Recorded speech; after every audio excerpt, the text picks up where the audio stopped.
La langue de Molière, c'est d'abord un truc totalement illisible. Prenez ce texte d'époque, par exemple. Ça.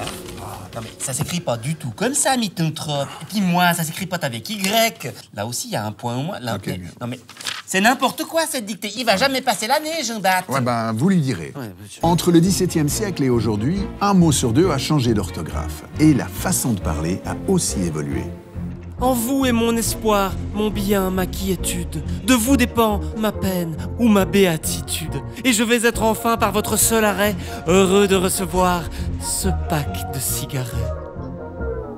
Le masque. Entre une personne du XVIIe siècle et quelqu'un d'aujourd'hui, on se comprendrait à peine. Et ce n'est pas une exclusivité française. Oui, passez-moi Goethe. Hallo, Johann Wolfgang, wie geht's? Freundvoll und leidvoll, gedankenvoll sein. Hangen und bangen in schwebender Pein. Oui, passez-moi Shakespeare, s'il vous plaît. Hello, Willie, you old fart. I have set my life upon a cast, and I will face the hazard of the die. I think there be 6 Richmonds in the field. 5 have I slain today instead of him, a horse! Quand on dit que le français est la langue de Molière, ça ne veut pas dire qu'il n'a pas changé au fil des siècles, ni que Molière incarne mieux notre langue que Voltaire, Victor Hugo ou d'autres encore.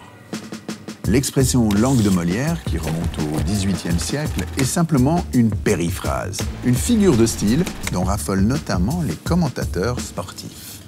Et c'est de la ville lumière que les amateurs de ballon pourront admirer ce soir l'équipe tricolore face à la bonne carte de Joachim Löw, qui, soit dit au passage, ne parle pas un traître mot de la langue de Molière. Si c'est Molière qui s'impose finalement comme le représentant de la langue française au moment de la Révolution, c'est surtout parce que ses comédies s'adressent au plus grand nombre, dans un pays où un quart des habitants parlent exclusivement différentes formes de patois. Qui vient de le commis vers faire du Jean Racine al théâtre ce n'est que ce soir? Racine ist chiantissime. Vansver Tartuffe da Molière. Al théâtre boulimie.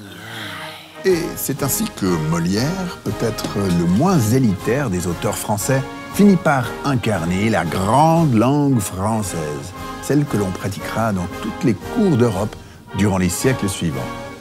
Bien joué, Jean-Baptiste. Disons qu'il a surtout eu beaucoup de bol.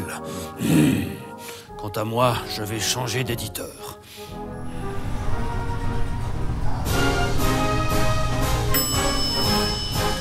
Ah, tiens, Madame Yost.